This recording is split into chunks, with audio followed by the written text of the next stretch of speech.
Today, I will be reviewing this. The brand new Liberty Walk Lamborghini Aventador LP 700-4.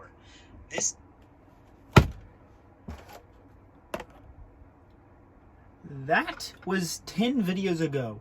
This is my 10th video. I see that as an accomplishment. I've been saving something for this video. This is a scale 18 Lamborghini Aventador. Same model as this, just without all the fancy Liberty Walk stuff. I'm gonna skip the introduction. Now, while this is a very good Lamborghini Aventador Hotwheel, one of the best quality ones, because it is, of course, the Elite, good quality is expected from something titled Elite, or that's how I see it. But this is just a Hot Wheel. This is a big model, very good quality. So, without further ado, let's get into it. First, this is the, of course, as I just said, this is the base model Aventador. The good size 6.2 liter V12, good amount of horsepower, almost 700 if I remember correctly. Base model, this is the base factory spec, the one that they showcased. It's a scale 118. It's by Bburago. Even to show how fancy this is, they even made the Lamborghini print in the Lamborghini logo font. LP 700-4. Starting with the exterior, I'm going to try to blow through this. The front, good amount of air intakes on the two sides and under this lip. The paint is a beautiful glittery orange. There's a nice printed Lamborghini logo. The headlights are kind of meh. They're not the best detailed, and they're not even correctly in placed. I wish they fixed that. The headlights are kind of a big deal to me, and they're one of the signature looks of the Aventador, so I wish they did that better. Anyway, shape resemblance is very good, and we do have a frunk, of course. Open it up, fairly easy, pretty easy to open, and very nicely sized frunk. It is this shaped almost like this on the real car, just missing some details and excluding like the carpet it's made out of. There's extra like stuff in there. There's like a little bag clip here, and there's a charger on this side. I think that's where you get your you can plug in your battery if your Aventador ever runs out of battery. But anyway, this is a really good detailed frunk. I like it. On the side we have obviously white reflectors. The wheel is pretty good. I love the shape of the wheel. It's a really nice rim. Real rubber tire. They do turn. And unfortunately they snap back into place, so you can't really pose with them. I wish I could, because that's a detail I like. I will show you that in a minute. The steering wheel does turn with the wheels, which is a very nice detail I like. The brake disc does turn with the wheel. The brake caliper just sits there.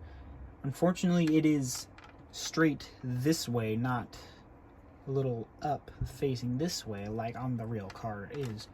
What's weird about that is the rear wheel, the brake is facing upward like this, like it should, and we also have the e-brake facing up.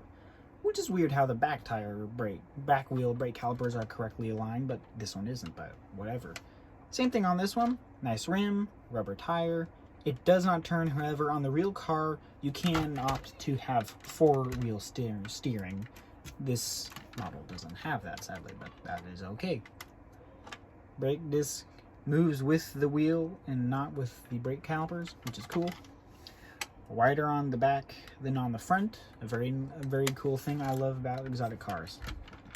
On the side there we have a nice LP 700-4 stamp. Pretty cool. Humongous air intake on the side. Can fit my pinky finger in there almost. But on the real car, it's very big. As you can see, it goes back pretty far in there. And it's just big. The doors do open. I'll save those for the interior, but the mirror is a detached it's kind of stiff actually, so it's a good quality build. And the mirror is reflective, as you'd expect. We do have a nice detail I like is these side windows and this little square thingy and the triangle here. Those are actual windows, so you can actually see through them, although it's small, so there's not a lot. There are no windows in the doors. That way you can open them without any problem, which is okay. I'll let it slide. We have two nicely detailed air intakes in here. This one just goes up under the fender cover, this nice fender cover. This one is just a molded shape, but there is supposed to be an air intake there. There is no fuel cap on this side because it's Italian or European. The fuel cap is on this side, very nicely detailed, and it's entirely separated. It does not open though, it's just there. Moving around to the back, lots of beautiful shapes and angles. Aventador and the fancy text. We have the Lamborghini printed down there in silver. This is the tail light. Well, the brake light, the tail lights is all this. This is all printed on transparent red plastic, which is a kind of a miss out on the detail, but it's very detailed in there, so it would be extremely hard to replicate if possible at all. The rear diffuser is actually not that huge, although it does span the entire underside rear of the car. Big exhaust. It appears to be single, but it is capped with single. On the real car, it's split up into 4 parts. You cannot have those seen, but usually it's covered in this one big apparatus to make it look like one huge exhaust. We have heat vents on the back here. Very nice. You can see quite a bit of the thick rear wheels from under the diffuser. A nice detail. It doesn't show it as much on this car as it does on other cars. The engine bay does open, and it's one of my favorite features. This is just clear plastic, but on the real car, these are individual glass panes.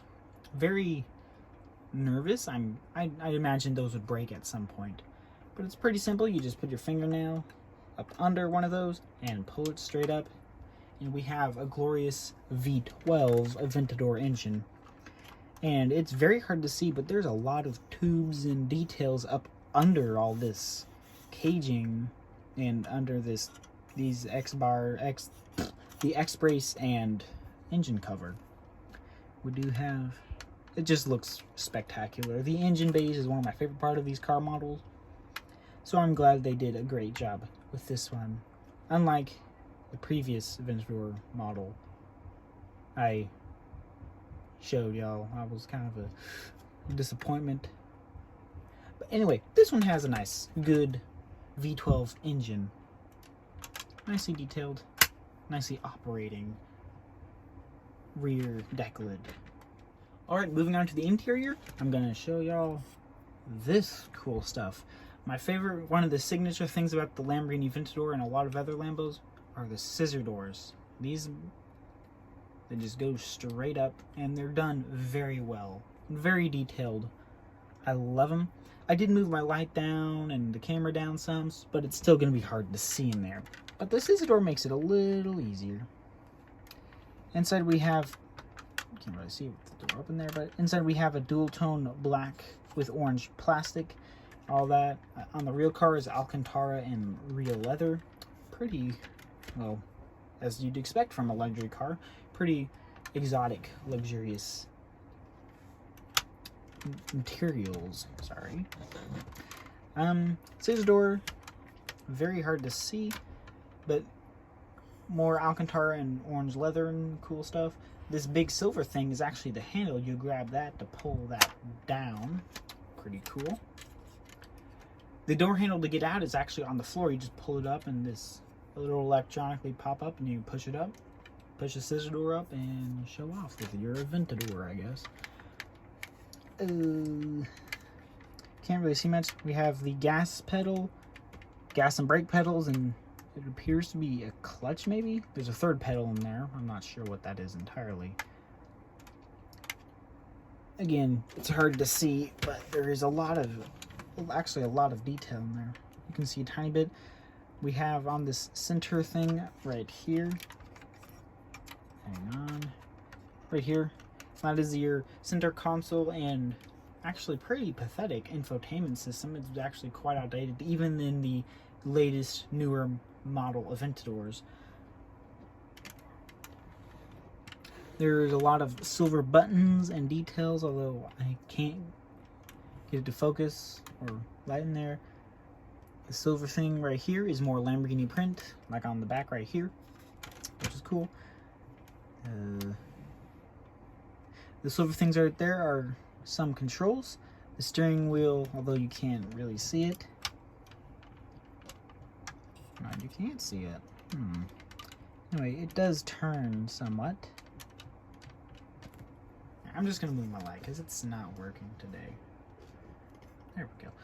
Anyway, the steering wheel does turn with the wheels a tiny bit, but it just adds for a little extra show if you're just playing with it and turning the wheels. We do have some nice silver accents on the steering wheel, including a Lamborghini logo.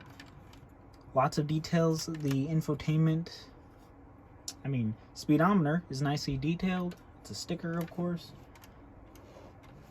Lots of details. You can't see it, but the red starter switch is in there too, along with all the other cool buttons and stuff on this center console and infotainment system array. There's a lot of buttons in there, but it doesn't look or feel too cluttered, so it's pretty good. And of course, it looks stunning with the scissor doors up, as a true Lambo should. Well, both of these are Lamborghini Aventador models, die-cast, metal, plastic, and rubber, with opening parts. Of course, this one has a lot more. This one is much rarer. Of course, it's a limited edition elite, so it's going to be rarer. This is just a generic model you can get easily for around, I'd say $40 or $45. $50 at the most, but that'd be maybe a little overpriced. This one was for like $40. So this was on the cheaper end, although you do get some of the best detail in the car models that I have, including the ones I've shown y'all and the ones I have yet to show y'all. Between the two, I of course prefer this one because it's just bigger, you can do more with it, and it just looks, it catches the eye more when you walk into a room and if you have this on display. This one they both have their pros and cons, of course. For what you get, this of course is a lot more expensive. This was like $20, and this is $40. So again, this one's better in most cases, but this one is no slouch either. But yeah, that's pretty much it. I wanted to make this video a little shorter, although it is a 10th video anniversary. This was my first video.